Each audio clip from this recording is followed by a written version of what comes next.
बिस्मिल्लाहिर्रहमानिर्रहीम। मैं मोहम्मद आसिफ, आपको हमारे यूट्यूब चैनल में खुशामदीद कहते हैं। आज की वीडियो में हम बात करेंगे जो इलेक्ट्रिक कूलर होता है इसकी वायरिंग डायग्राम प्लस इसकी जो मैकेनिकल साइकिल होता है उसको भी हम एक साथ इकट्ठे डिस्कस करेंगे। क्योंकि जो इलेक्ट्रिक वाटर कूलर इसमें थोड़ा मैं बता दूँ, इसमें इलेक्ट्रिक वाटर कूलर और वाटर डिस्पेंसर में दोनों थोड़ा फ़र्क होता है। वाटर डिस्पेंसर की जहाँ तक बात है उसकी मैं वीडियो ऑलरेडी बना चुका हूँ, तो आप यूट्यूब चैनल पर आप देख सकते हैं। बाकी जो इलेक्ट्रिक वाटर कूलर होता है इसमें थोड़ा सा डिफरेंस जो डिस्पेंसर के फ़र्क से हवाले से ये है, इसकी बॉडी में थोड़ी सी स्टील बॉडी होती है। इसके जो पार्ट्स हैं थोड़े से डिफरेंट होते हैं क्योंकि इसमें सिर्फ कूलिंग का ऑप्शन होता है।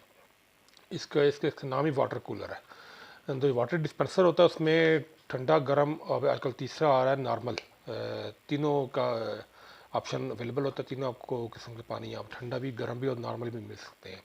लेकिन जो वाटर कूलर होता है, इलेक्ट्रिक वाटर कूलर की बात कर रहे हैं, ये सिर्फ ठंडा पानी, ये बल्क, ये बड़ी क्वांटिटी में ठंडा पानी प्रोवाइड करने के लिए, जहाँ पर ज़्यादा रश होता है हॉस्पिटल में, पब्लिक प्लेसेस में, लारी अड्डा, जो बस अड्डा, ट्रेन्स, मेट्रोज़, वहाँ पर ये इस्तेमाल किया जाता है जहाँ पर ज़्यादा रश होता है, जहाँ पर ज़्यादा लोड होता है कस्टमर का, जहाँ पर ज़्यादा यूज़र की ज़्यादा होते हैं, तो पानी उनको फ्रीक्वेंटली ठंडा चाहिए होता है। उसके लिए फिर बल्क में वाटर कूलर का इस्तेमाल किया जाता है।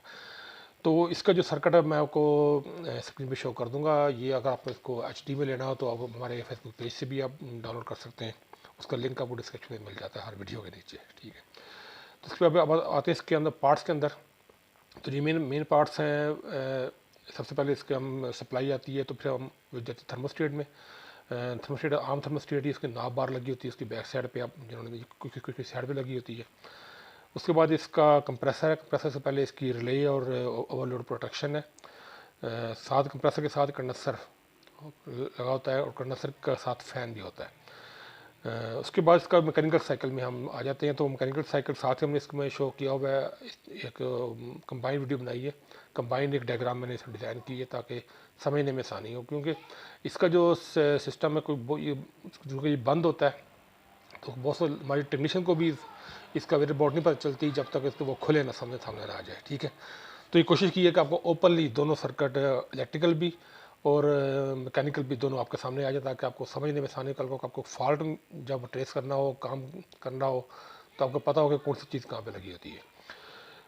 और उसकी शक्ल में वही चीज़ डिज़ाइन वही दिखाया है जो एक्चुअली होता है। अब इसमें वही जो मैकेनिकल साइकिल है वही साइकिल है जो आम किसी भी फ्रिज का, किसी भी AC का होता है। उसमें कंप्रेसर कंडेंसर दोनों से एक ही माउंट पे होते हैं। आगे फिल्टर ड्रायर और कैपेलरी है। कैपेलरी के बाद आपका एवापोरेटर जो कूलिंग कॉइल की शक्ल में होता है, जो हमारा कोल्ड टैंक जिसे कहा जाता है, जिसमें पानी स्टोर होता है, उसके गिर्द वो रैप होता है, लिपटा होता है, जिसे आपको शो हो रहा है आगे डायग्राम में। बाकी इस टैंक के ऊपर दो पानी की लाइन होती हैं, एक वाटर इन वाटर आउट। जो ऊपर वाली लाइन में पानी इन होता है, जो सप्लाई पानी आती है। कुछ लोग फिल्टर लगा देते हैं, कुछ फिल्टर के बगैर भी लगा सकते हैं। और नीचे वाली वाटर आउट होती है। आगे जाके इसकी दो टैब होती हैं, दोनों से पानी आपको ठंडा आ रहा होता है। ये इसमें हम ट्रेस करते हैं। ट्रेस करने का कोई इसमें वो कोई साइंस नहीं है। 220 वोल्ट AC है। इसमें जो रेड है वो आपका फेज़ है और ब्लैक आपकी न्यूट्रल है। और ऑरेंज जो शो की गई है, ब्लू शो की गई है आपकी, ये गैस की लाइन है, ऊपर लिखा वेपर लाइन और लिक्विड लाइन। अब जो 220 वोल्ट AC है वो न्यूट्रल है, वो डायरेक्ट जा रही है हर जगह पे ओवरलोड प्रोटेक्शन के थ्रू होते हुए कंप्रेसर के कॉमन पॉइंट पे। और वहाँ से न्यूट्रल आपकी वहीं से जा रही है सीधी कंडेंसर फैन के एक पॉइंट पे, ठीक है। अब आते हैं फेज़ पे। तो फेज़ हमारा पहले थर्मोस्टेट में, या थर्मोस्टेट से जब थर्मोस्टेट उसको करंट को आगे पास करेगा कूलिंग की रिक्वायरमेंट होने पे, इसकी जो थर्मोस्टेट है वो आपका लगा होता है एवापोरेटर कॉइल के ऊपर। इसकी जो बैल होती है, just like refrigerator, just like AC, कोई इसमें वो नहीं है। विंडो AC बात कर रहा हूँ, ना कि हम स्प्लिट AC। अच्छा, अब वो आगे जाएगा आपकी जो स्टार्टिंग रिले में, वहीं से एक पॉइंट सीधा आपके स्टार्ट पॉइंट पे, वहीं से दूसरा आपका रनिंग पॉइंट पे। इस तरह आपका जब ये करंट पास हो जाता है तो आपका कंप्रेसर ऑन हो जाता है, वहीं से पैरेलल में जा रहा है आपके कंडेंसर फैन पे, जिसमें कंडेंसर फैन दोनों इकट्ठे ऑन हो जाते हैं, कूलिंग स्टार्ट हो जाती है। तो जो वहाँ से डिस्चार्ज लाइन कंडेंसर से, कंप्रेसर से जाती है कंडेंसर में, कंडेंसर से आउट होकर वो जा रही है फिल्टर ड्रायर के थ्रू कैपेलरी में। यहाँ से इसकी वो वेपर में चेंज होकर कूलिंग इसकी टेम्परेचर बहुत डाउन हो जाए, प्रेशर कम हो जाता है, तो वो जाती है आपकी कूलिंग कॉइल के अंदर, जो जिसका हम एवापोरेटर कहते हैं। और वहाँ पर जब वो पूरा इसका कूलिंग कोल्ड टैंक ठंडा हो जाता है, इसके अंदर जो पानी होता है, पानी वो भी ऑटोमेटिकली ठंडा हो जाता है। जब पानी निकलता है, पानी और आ जाता है, पानी गर्म होता है, फिर कंप्रेसर ऑन हो जाता है।